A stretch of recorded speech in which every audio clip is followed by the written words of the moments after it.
بسم اللہ الرحمن الرحیم۔ السلام علیکم ناظرین، تحریک استحکام پاکستان کے زیر اہتمام Quaid Azam gold medal award تقسیم کیے گئے۔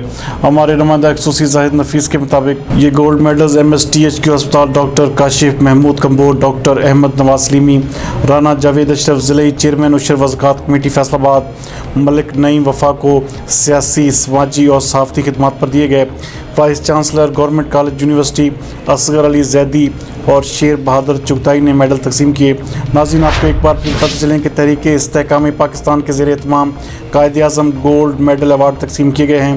MSTHQ ہسپتال ڈاکٹر کاشف محمود کمبور، ڈاکٹر احمد نواز سلیمی، رانا جاوید اشرف، ضلعی چیئرمین عشر و زکوٰۃ کمیٹی فیصل آباد اور ملک نعیم وفا کو سیاسی، سماجی و صحافتی خدمات پر یہ ایوارڈ دیے گئے۔